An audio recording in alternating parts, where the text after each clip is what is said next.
Rupee മങ്കിൻ്റെ personal finance revealing സീരീസിലെ റിട്ടയർമെൻറ്റുമായിട്ട് ബന്ധപ്പെട്ടിട്ടുള്ള എൻ്റെ ഗോള് ഞാൻ എങ്ങനെ പ്ലാൻ ചെയ്യുന്നു, അതിലേക്ക് എന്തൊക്കെ മ്യൂച്വൽ ഫണ്ടുകൾ, എന്തൊക്കെ സ്റ്റോക്കുകളാണ് നിക്ഷേപിക്കുന്നത് എന്നുള്ളത് എന്നതിൻ്റെ ഒരു ഡീറ്റെയിൽസ് ഷെയർ ചെയ്യുന്ന ആ വീഡിയോ കണ്ടതിന് ശേഷം എനിക്ക് നമ്മളുടെ ഒരു സബ്സ്ക്രൈബർ വാട്സപ്പ് നമ്പറിലേക്ക് ഇങ്ങനെ ഒരു മെസ്സേജ് അയച്ചിട്ടുണ്ടായിരുന്നു. അതായത് എൻ്റെ മറ്റൊരു ഗോൾ ഉണ്ടായിരുന്ന കുട്ടികളുടെ വിദ്യാഭ്യാസവുമായി ബന്ധപ്പെട്ട ഗോളിന് വേണ്ടിയിട്ട് ഞാൻ എങ്ങനെയാണ് നിക്ഷേപിക്കുന്നത്. എനിക്ക് തോന്നുന്നു അദ്ദേഹത്തിനും ഇതുപോലെ 2 കുട്ടികളാണുള്ളത്. അദ്ദേഹത്തിനും ഇതുപോലെ ഒരു ഗോൾ പ്ലാനിങ് ചെയ്യാൻ താല്പര്യമുണ്ടെന്ന് തോന്നുന്നു. അപ്പോൾ അദ്ദേഹം നമ്മളുടെ ഒരു ഗോൾ പ്ലാനിങ് മനസ്സിലാക്കി എങ്ങനെ ചെയ്യണമെന്നുള്ളൊരു തീരുമാനം എടുക്കാൻ ഉദ്ദേശിക്കുന്നു എന്ന് തോന്നുന്നു.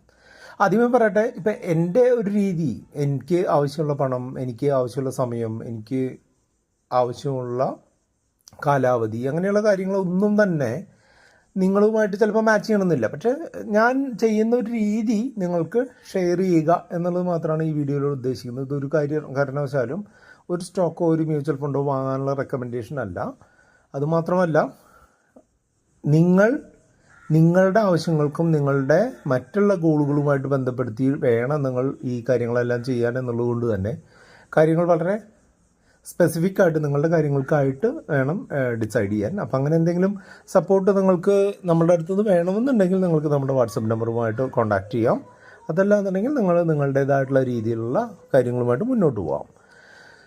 2 കുട്ടികളാണുള്ളത്. 2 പേരും ഇപ്പോൾ 7ാം ക്ലാസ്സിലും 5ാം ക്ലാസ്സിലുമാണ് പഠിക്കുന്നത്.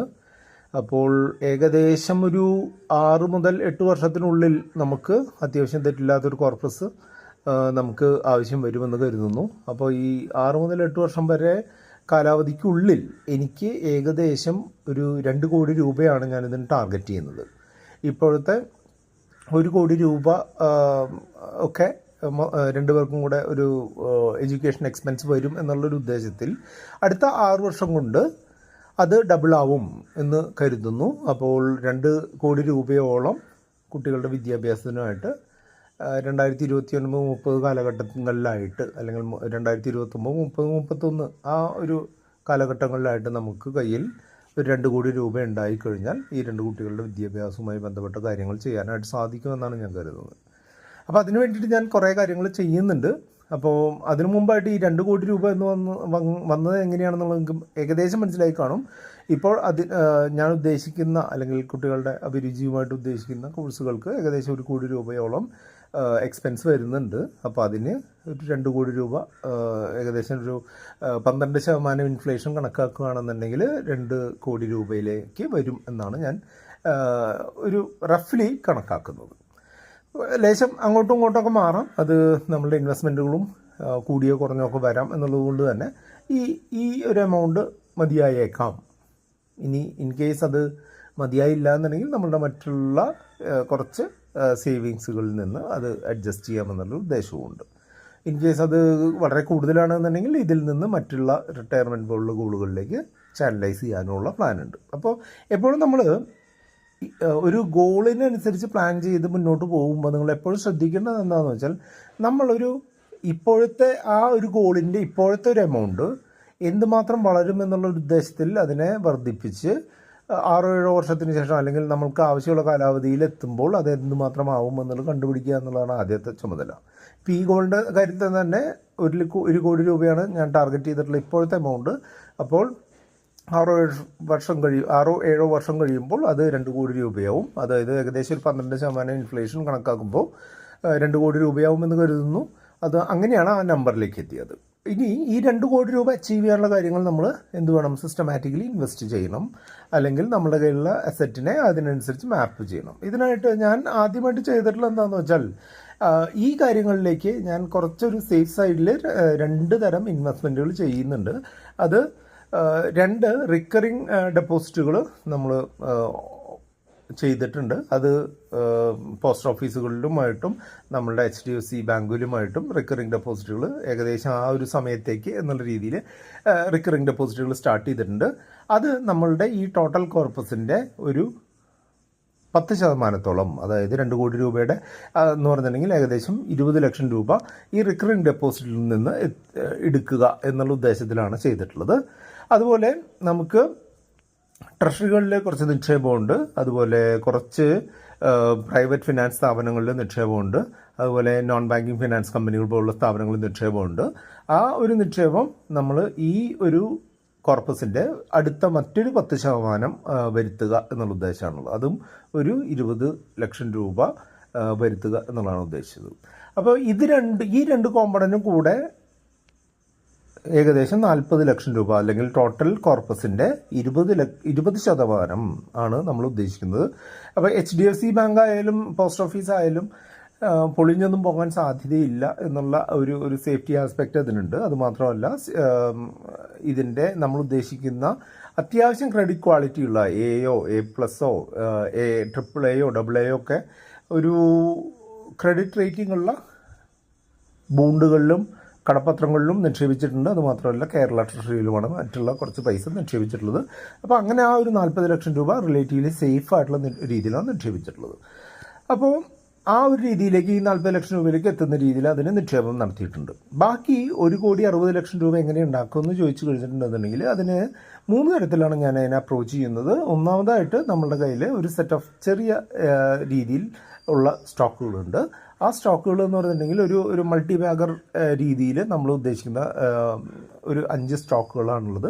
ആ 5 സ്റ്റോക്കുകളിലേക്ക് നമ്മൾ ഒരു SIP രീതിയിൽ, ഒരു മന്ത്ലി SIP രീതിയിൽ നിക്ഷേപിക്കുന്നുണ്ട്. അതുപോലെ തന്നെ മാർക്കറ്റ് ഡിപ്പ് ചെയ്യുന്ന സമയത്ത് വളരെ അഗ്രസീവായിട്ടും അതിൽ നിക്ഷേപിക്കുന്നുണ്ട്. ആ 5 സ്റ്റോക്കുകളിലേക്കുള്ള നിക്ഷേപം നമ്മൾ വളർന്ന് ഏകദേശം ഒരു 80 ലക്ഷം രൂപയിലേക്കൊക്കെ വളരും എന്ന് നമ്മൾ കരുതുന്നു.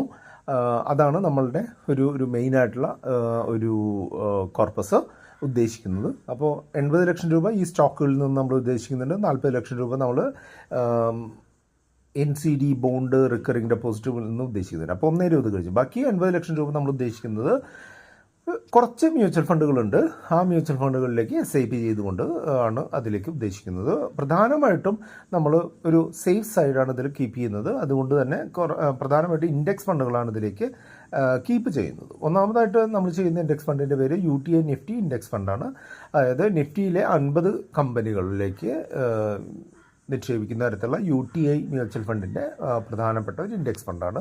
അതിലേക്ക് നമ്മൾ നിക്ഷേപിക്കുന്നുണ്ട്. അതുപോലെ നമ്മൾ നിക്ഷേപിക്കുന്ന മറ്റൊരു ഫണ്ടിൻ്റെ പേര് HDFC സെൻസെക്സ് പ്ലാനാണ്. ആ HDFC സെൻസെക്സ് പ്ലാൻ എന്ന് പറഞ്ഞിട്ടുണ്ടെങ്കിൽ ഇന്ത്യയിലെ ഏറ്റവും പ്രധാനപ്പെട്ട 30 കമ്പനികളിലേക്ക് നിക്ഷേപിക്കുന്ന മറ്റൊരു പ്ലാനാണ് അത്. അതിനുശേഷം നമ്മൾ ചെയ്യുന്നത് Mirae asset large and mid cap, Mirae asset emerging equities, emerging blue chip എന്ന് പറഞ്ഞിട്ടുള്ള മുൻപുള്ള fund Mirae asset large and mid cap എന്ന് പറഞ്ഞ് ലാർജ് ക്യാപ്പ് ഫണ്ടുകളിലും മിഡ് ക്യാപ്പ് ഫണ്ടുകളിലും നിക്ഷേപിക്കുന്ന ആ ഫണ്ടിലേക്ക് നമ്മൾ നിക്ഷേപിക്കുന്നുണ്ട്. അതുപോലെ Nippon India small cap fund, ഈ ഫണ്ട് എന്ന് പറഞ്ഞെങ്കിൽ സ്മോളർ കമ്പനീസിലേക്ക് നിക്ഷേപിക്കുന്ന മറ്റൊരു ഫണ്ടുണ്ട്. അങ്ങനെ ഈ 4 ഫണ്ടുകളിലായിട്ട് SIP രീതിയിൽ നമ്മൾ നിക്ഷേപിക്കുന്നുണ്ട്. അതുമാത്രമല്ല, HSBC വാല്യൂ ഫണ്ട് എന്ന് പറഞ്ഞ പഴയൊരു നമ്മളുടെ കയ്യിലുള്ള ഫണ്ട്, അതുപോലെ Mirae asset tax saver fund എന്ന് പറഞ്ഞ ഒരു ടാക്സ് സേവിങ് ഫണ്ട് നമ്മൾ ചെയ്യുന്നുണ്ട്. അതുപോലെ Navi index tax saver fund എന്ന് പറഞ്ഞ മറ്റൊരു ഫണ്ട്, അത് അങ്ങനെ 3 ഫണ്ടുകളിലും കൂടെ നമ്മളുടെ പഴയ കോർപ്പസ് ഉണ്ട്. അപ്പോൾ SIP ചെയ്യുന്ന UTI നിഫ്റ്റി ഇൻഡെക്സ് ഫണ്ട്, അതുപോലെ HDFC Sensex fund, Nippon small cap, Mirae asset large and mid cap, ഈ ഫണ്ടുകളിൽ നമ്മൾ കണ്ടിന്യൂസ് ആയിട്ട് നിക്ഷേപിച്ചുകൊണ്ട് പോകുന്നുണ്ട്. ബാക്കിയുള്ള ഫണ്ടുകളിൽ നമ്മൾ പഴയ കോർപ്പസ് കീപ്പ് ചെയ്ത് അത് അക്യുമുലേറ്റ് ചെയ്യുന്നത് ഒബ്സർവ് ചെയ്തുകൊണ്ടിരിക്കുകയാണ്. അപ്പോൾ ഈ കാര്യങ്ങളെല്ലാം കൂടെ, അതായത് ഈ മ്യൂച്വൽ ഫണ്ടുകളെല്ലാം കൂടെ ഏകദേശം 80 ലക്ഷം രൂപയിലേക്ക് എത്തുമെന്നാണ് കരുതുന്നത്. അപ്പോൾ 80 ലക്ഷം രൂപ ഈ മ്യൂച്വൽ ഫണ്ടുകളിൽ നിന്നും, 80 ലക്ഷം രൂപ നമ്മുടെ സ്റ്റോക്കുകളിൽ നിന്നും, 40 ലക്ഷം രൂപ RD പ്ലസ് ബോണ്ട് NCD നിന്നാണ് നമ്മളുടെ ഈ 2 കോടി രൂപയിലേക്ക് ഏകദേശം 2023-31 കാലഘട്ടത്തിൽ എത്താനായിട്ട് ഉദ്ദേശിക്കുന്നത്. അപ്പോൾ ഇങ്ങനെയാണ് ഞാൻ ഈ ഒരു കോർപ്പസിലേക്ക് എത്താനായിട്ട് ഉദ്ദേശിക്കുന്നത്. അപ്പോൾ നിങ്ങൾക്ക് ഇതിൽ നിന്ന് ഏകദേശം ഞാൻ എന്താണ് എൻ്റെ ഒരു പ്ലാനും പദ്ധതിയും എന്ന് നിങ്ങൾ മനസ്സിലാക്കി കാണും. ഇതിൽ നിങ്ങൾ മനസ്സിലാക്കേണ്ട ഒരു കാര്യം എന്താണെന്ന് വെച്ചാൽ, നമ്മൾ മൊത്തം എമൗണ്ടും ഒരു പ്രത്യേക ഇൻവെസ്റ്റ്മെൻറ്റിൽ മാത്രം ഇട്ടുകൊണ്ട് ഒരു ഗോളിനെ സമീപിക്കാൻ പാടില്ല. അതുമാത്രമല്ല, ആ ഗോളിലേക്കുള്ള എമൗണ്ട് എന്ന് പറഞ്ഞിട്ടുണ്ടെങ്കിൽ ഇക്വിറ്റി അല്ലെങ്കിൽ സ്റ്റോക്കോ മ്യൂച്വൽ ഫണ്ടിലോ മാത്രമായിട്ട് ഇടാൻ പാടില്ല എന്നുള്ളത് നിങ്ങൾ ഇപ്പോൾ മനസ്സിലാക്കി കാണാം. എൻ്റെ 40% ഫണ്ടും സേഫായിട്ടുള്ള കാര്യത്തിലാണ്, 20% ഫണ്ടും സേഫായിട്ടുള്ള കാര്യങ്ങളിലാണ് ഇരിക്കുന്നത്. ബാക്കി 80% മാത്രമാണ് കുറച്ച് ലോങ്ങർ ഡ്യൂറേഷൻ ആയതുകൊണ്ട് ഇതിലേക്ക് സ്റ്റോക്കിലും മ്യൂച്വൽ ഫണ്ടിലായിട്ടുള്ളത് എന്ന് മനസ്സിലാക്കുക. അപ്പോൾ 6-7 വർഷമൊക്കെ കഴിഞ്ഞ് ഉള്ള കിട്ടേണ്ട ഒരു എമൗണ്ട് എന്നുള്ള രീതിയിൽ നമ്മൾ അത്യാവശ്യം നല്ല രീതിയിൽ ഗ്രോ ചെയ്യുന്ന കമ്പനികളെ എന്നാൽ സ്റ്റെബിലിറ്റി മറക്കാതെ ചെയ്യുക എന്നുള്ളത് കൊണ്ടാണ് നമ്മൾ ഇൻഡെക്സ് ഫണ്ടുകളുടെയും ആക്റ്റീവ് ഫണ്ടുകളുടെയും അതുപോലെ തന്നെ മൾട്ടിപ്പിൾ മാർക്കറ്റ് ക്യാപ്പിലുള്ള ഫണ്ടുകളിൽ നമ്മൾ നിക്ഷേപിക്കുന്നത്. ഇപ്പോൾ സ്മോൾ ക്യാപ്പ് ഉണ്ട്, ലാർജ് ആൻഡ് മിഡ് ക്യാപ്പ് ഉണ്ട്, ഇൻഡെക്സ് ഫണ്ടൊക്കെ ഉണ്ട്.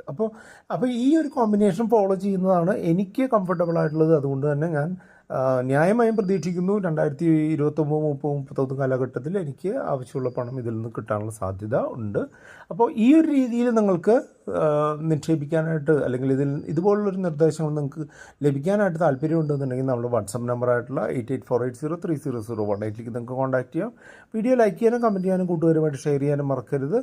നമ്മൾ ഇതിന് മുൻപ് ചെയ്തിട്ടുള്ളത് നമ്മുടെ റിട്ടയർമെൻറ്റ് പ്ലാനിങ്ങുമായിട്ട് ബന്ധപ്പെട്ട് സിമിലർ ആയിട്ടുള്ളൊരു കാര്യമാണ്.